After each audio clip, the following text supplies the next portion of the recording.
Os computadores foram criados com o intuito de amplificar as capacidades intelectuais do homem, principalmente no cálculo, cujo desde 60 mil anos atrás já eram utilizados métodos para melhorar nosso sistema de contagem, como os riscos, cálculos nas paredes das cavernas.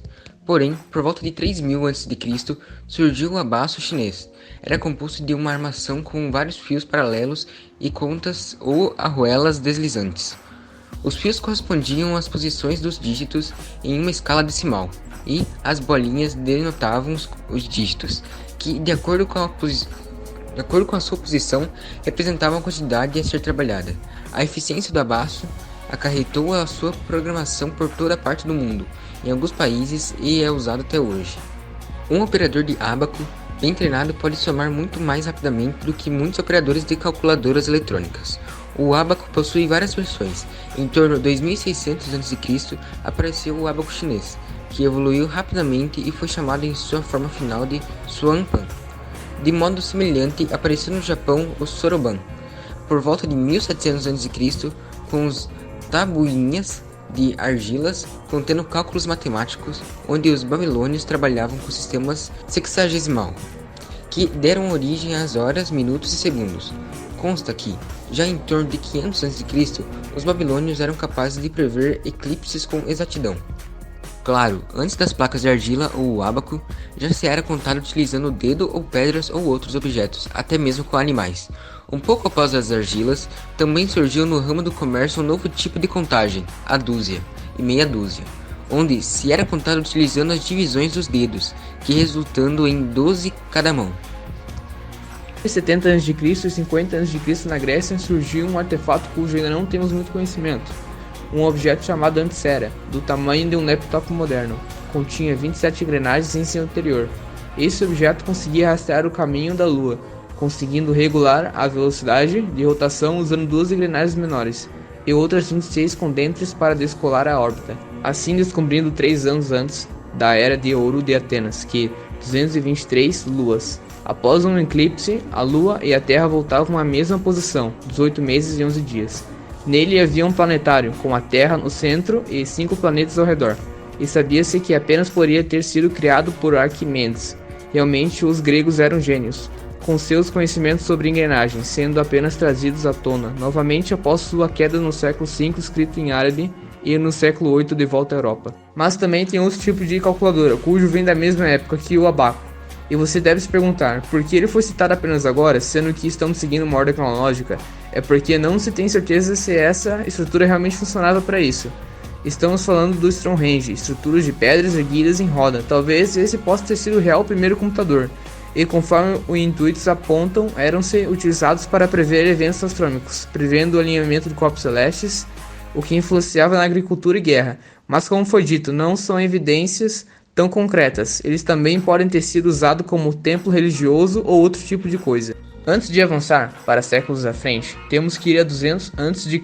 e 400 a.C., onde também foi se criado o logaritmo pelos indianos, e a partir daí, no século XIII, tabelas logarítmicas eram produzidas por matemáticos islâmicos, chegando assim no século XVI, onde John Napier criou os ossos de Napier. Os bastões de Napier eram um conjunto de 9 bastões, um para cada dígito, que transformava a multiplicação de dois números numa soma das tabuadas de cada dígito. Estes bastões faziam operações matemáticas fundamentais.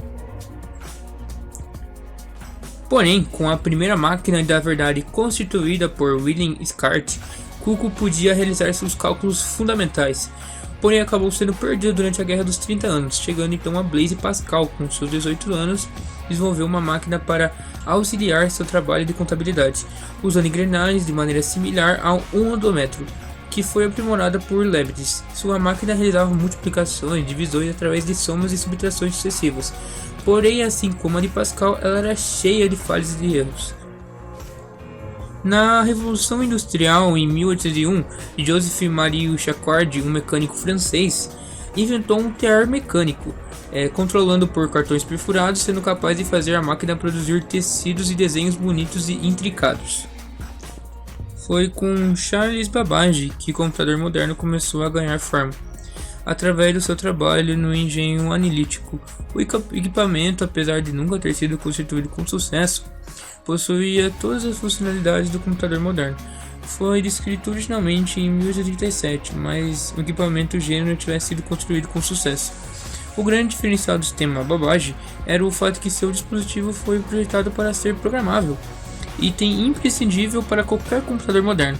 Sua parte principal seria um conjunto de rodas dentadas, o moinho formando uma máquina de somar com precisão de 50 dígitos.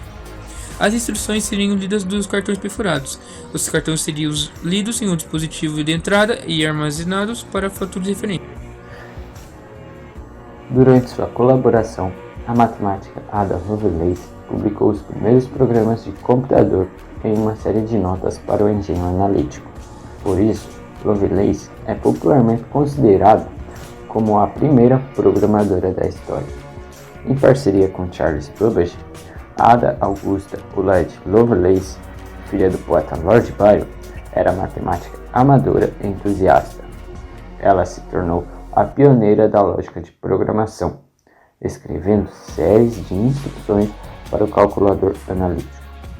Ada inventou os conceitos de subrotina, uma sequência de instruções que pode ser usada várias e várias vezes. Babbage teve muitas dificuldades com a tecnologia da época, que era inadequada para se construir componentes mecânicos com a precisão necessária.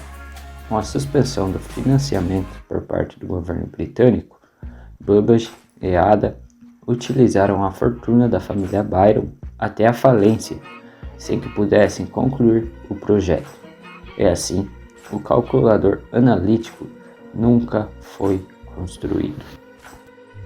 Ada Lovelace e Charles Babbage estavam avançados demais para o seu tempo, tanto que na década de 1940 nada se inventou parecido com seu computador analítico. Até essa época foram construídas muitas máquinas mecânicas e são destinadas a controlar negócios, principalmente caixas e sinalizadoras, e algumas máquinas inspiradas na calculadora diferencial de Babbage para realizar cálculos de engenharia que não alcançaram grande sucesso. Por volta do século III a.C., o matemático indiano Pingala inventou o sistema de numeração binária, que ainda é usado atualmente no processamento de todos os computadores modernos. O sistema estabelece que sequências específicas dos números 1 e 0 podem representar qualquer número, letra ou até mesmo imagem. Em 1703, Leibniz desenvolveu a lógica em sentido formal e matemático, utilizando o sistema binário. Em seu sistema, os números 1 e 0 também representavam conceitos como verdadeiro e falso, ligado e desligado, válido e inválido. Levou mais de um século para que George Boole publicasse a álgebra booleana, em 1854, com um sistema completo que permitia a construção de modelos matemáticos para o processamento computacional. Claude Shannon. Enquanto tomava as aulas de filosofia, Shannon foi exposto ao trabalho de George Boole e percebeu que tal conceito poderia ser aplicado em conjuntos eletromecânicos para resolver problemas de lógica.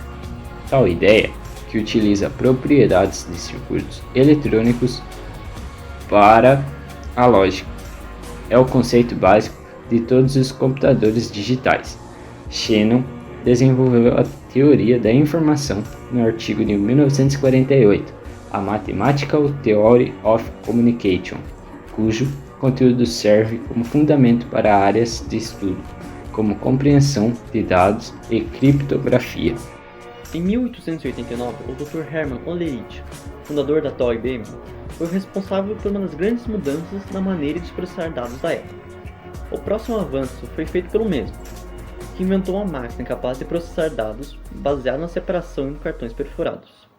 A máquina de Olerich foi utilizada no censo de 1890, reduzindo o tempo de processamento de dados de 7 anos do censo anterior para apenas 2,5. Ela também foi pioneira na utilização de eletricidade para separação, contagem e tabulação dos cartões. John von Neumann, um dos grandes nomes que caminharam na história do computador. Entre suas inúmeras contribuições, Uma delas foi a arquitetura de programa armazenado, na qual é possível armazenar os programas no computador, e não é preciso alimentar a máquina toda vez que for utilizado. A ideia de von Neumann teria os seguintes componentes: memória, unidade aritmética e lógica, e uma unidade central de processamento, também conhecida como CPU. Além disso, haveria uma unidade central de controle, que faria a busca na memória e executaria os programas seguindo as instruções do algoritmo, muito próximos dos computadores que conhecemos.